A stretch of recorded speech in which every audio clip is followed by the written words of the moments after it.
افکلما جاءکم رسول، کیا جب بھی آ جائے تمہارے پاس کوئی رسول، یا بلکہ لائے تمہارے پاس کوئی رسول، بما وہ چیزیں کہ لا تہوا انفسکم جن کو نہیں چاہتے تمہارے نفوس، استکبرتم تو تم تکبر کرو گے۔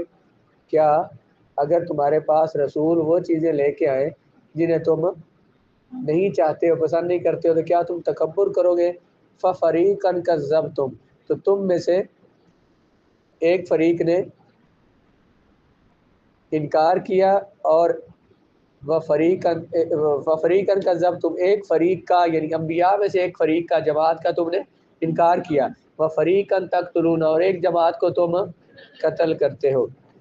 اس میں بعض فرماتے ہیں کہ فَفَرِيقًا، یہ جو فریقاً پر فا ہے، یہ اس میں یا تو یہ فا تفصیلیہ ہے، یہ فا یا تو تفصیلیہ ہے کہ رسول تمہارے پاس جب وہ چیزیں لے کے آئے جو تمہیں پسند نہ ہو، تو استکبرتم تم نے تکبر کیا، اس تکبر کی وضاحت تفصیل آگے کی ہے فا کے ساتھ، فا کے بعد اس کی تفصیل آ رہی ہے۔ وہ تکبر کیا ہے کہ تم نے، تکبر کسے کہتے ہیں؟ بڑا بننا، اپنے آپ کو بڑا سمجھنا، استکبارہ اپنے آپ کو بڑا سمجھنا، تم نے اپنے آپ کو بڑا سمجھا۔ بڑا سمجھنے کی تفصیل کیا ہے؟ فریقاً کذبتم ایک جماعت کو تم نے جھٹلایا، انبیاء کی کسی جماعت کو تم نے جھٹلایا۔ اس کا تو ان کے تکبر کا مطلب کیا ہوتا ہے بھلا؟ کہ جو بندہ تکبر کرے گا، کسی کو کوئی نہیں سمجھتا، میں بڑا ہوں کسی کو کچھ نہیں سمجھتا، وہ کسی کو کچھ نہیں سمجھتا، تو کیا کیا انہوں نے؟ اس کی تفصیل کیا ہوئی کہ تم نے ان کا انکار کیا۔ اسی کو کہتے ہیں نہ سمجھنا کسی کو، انبیاء کو نبی نہیں سمجھا۔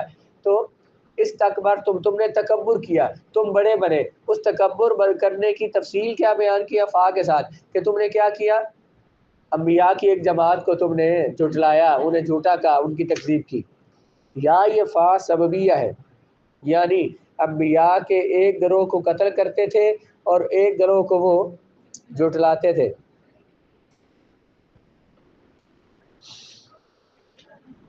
اگر یہ فا سببیہ ہو تو پھر ہم معنی کیا کریں گے کہ اگر تو فا ہو تفصیلی ہے تو اس کا معنی پہلے ہو گیا تم نے تکبر کیا۔ تکبر کیا تھا؟ اس کی وضاحت آگے تفصیل آگے کہ ایک جماعت کا تم نے جھٹلایا اور دوسری جماعت کو تم نے قتل کیا۔ اگر یہ فا ہو سببیہ تو تم نے تکبر کیا، کس وجہ سے؟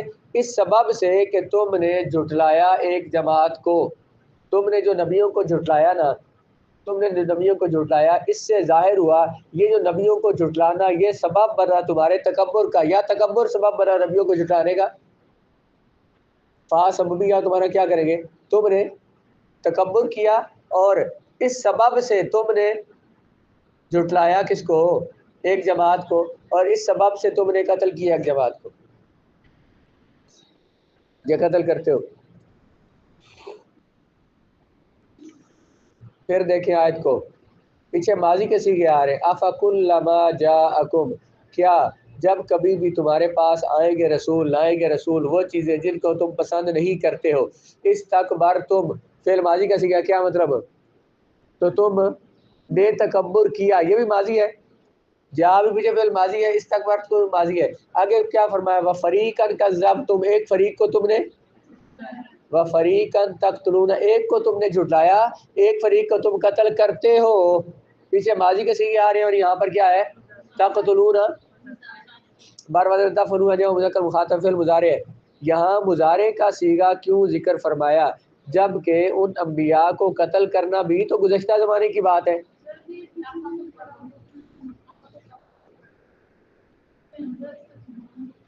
کیا ہوا؟ افق اللہ ماں کو کیا ہے؟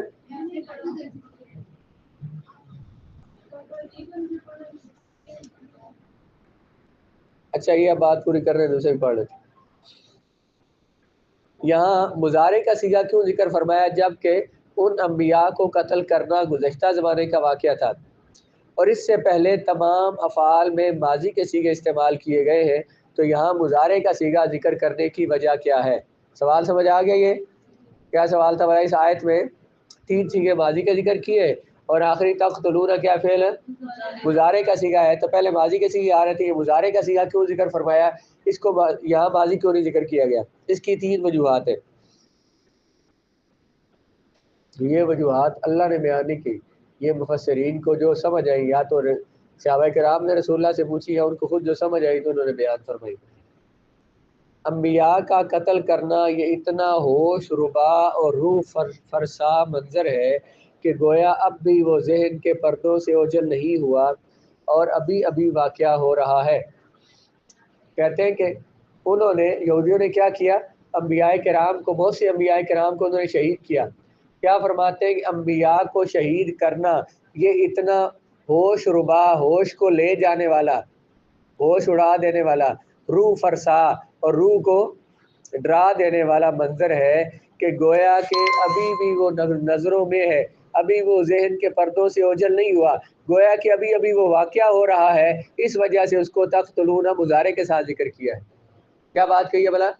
انبیاء کو قتل کرنا اتنا بڑا کام تھا، اتنا سخت کام تھا، اتنا برا کام تھا کہ وہ نظروں سے اوجھل نہیں ہو رہا، لگتا ہے کہ ابھی انبیاء کرام کو شہید کیا جا رہا ہے۔ دوسرا جواب یہ ہے کہ اس سے ذرا پچھلی آیت دیکھیے اور اس سے اگلی آیت دیکھیے۔ اس سے پچھلی آیتیں جو آ رہی ہیں ان کا اختتام کیا ہے؟ آیت نمبر 85، وَمَا اللَّهُ بِغَافِلٍ عَمَّا تَعْمَلُونَ۔ آیت نمبر 86، وَلَا هُمْ يُنصَرُونَ، وَلَا هُمْ يُنصَرُونَ۔ تو یہ آیت نمبر 87 کیا ہے؟ وَفَرِيقًا تَقْتُلُونَ۔ آیت نمبر 88 کیا ہے؟ قَلِيلًا مَا يُؤْمِنُونَ۔ یہ جو آیات ہیں، جو پہلے والی آیت اور بعد والی آیت ہے، اس میں کیا ہے؟ فعل مضارع کے صیغے ہیں۔ تو آیات کے آخر میں کافیہ بندی کا لحاظ کرتے ہوئے تقتلون ذکر فرمایا ہے۔ کافیہ کسے کہتے ہیں؟ آیات کے آخری حروف جو ایک جیسے ہوتے ہیں ان کو بولتے ہیں۔ تو آیات کے آخری حروف کیونکہ پچھلی آیتوں میں کیا آ رہے تھے؟ مضارع کے الفاظ آ رہے تھے، اس لیے یہاں بھی مضارع کا صیغہ ذکر کیا ہے۔ یہ بات سمجھ آ گئی؟ مضارع کا صیغہ کیوں ذکر کیا ہے؟ آیات کے اواخر میں کافیہ بندی کا لحاظ کرتے ہوئے، آیات کے آخری حروف کا خیال کرتے ہوئے کہ پہلی آیات اور اس آیت کے بعد والی آیت جو ہے اس میں فعل مضارع ہے، اس لیے مضارع ذکر کیا گیا ہے۔ سمجھ آ گئی بات؟ تیسرا جواب، یا مخاطب کا صیغہ، مضارع کا صیغہ اس لیے ذکر کیا گیا ہے کہ یہ خطاب رسول اللہ علیہ السلام کے زمانہ کے یہودیوں کو کیا جا رہا ہے۔ اے یہودیوں، تم ابھی بھی قتل کرتے ہو، اس وقت بھی رسول اللہ سے وہ جنگ کی نا، انہوں نے حضور سے جنگ کرتے رہے، تو حضور کے زمانے کے یہودیوں کو خطاب کیا جا رہا ہے اور انہیں یہ تنبیہ کی جا رہی ہے کہ تم بھی ان سابقہ عادات سے باز نہیں آ رہے ہو جن کا ارتکاب تمہارے آباء و اجداد کر چکے تھے۔ اسی وجہ سے تم حضور کو بار بار شہید کرنے کی کوشش کر چکے ہو، کبھی جادو کے ساتھ، کبھی حضور پہ جادو کر کے، کبھی حضور کو زہر والی وہ بکری کا گوشت کھلا کے، کبھی حضور علیہ السلام پر وہ چکی پھینک کے، اس چکی ڈالنے کی کوشش کر کے، تو تم حضور علیہ السلام کو شہید کرنے کی کوشش کر چکے ہو نا۔ تو حضور کے زمانے کے یہودیوں کو مخاطب کیا جا رہا ہے کہ تم بھی وہی کام کر رہے ہو جو تمہارے باپ دادا آباء و اجداد کرتے رہے تھے۔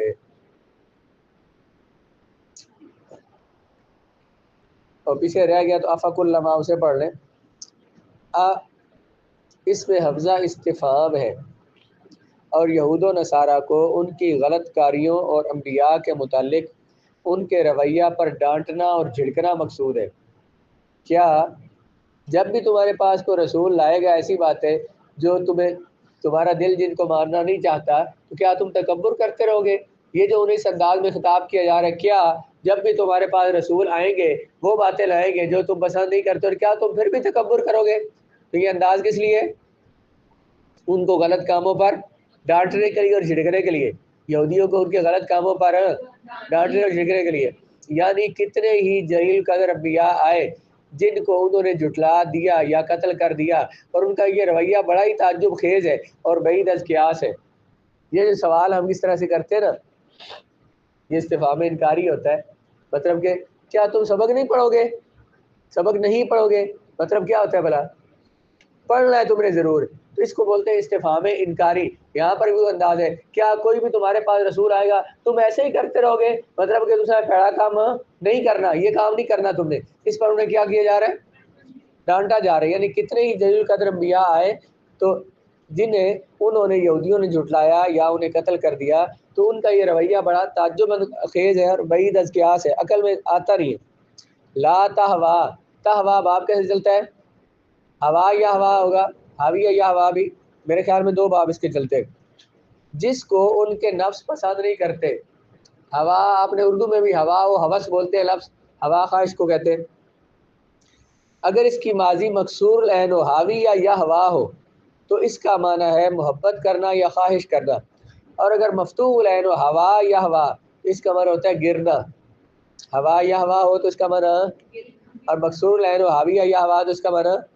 یہاں ماضی مکسور العین ہے اور مضارع کا صیغہ استعمال ہوا ہے.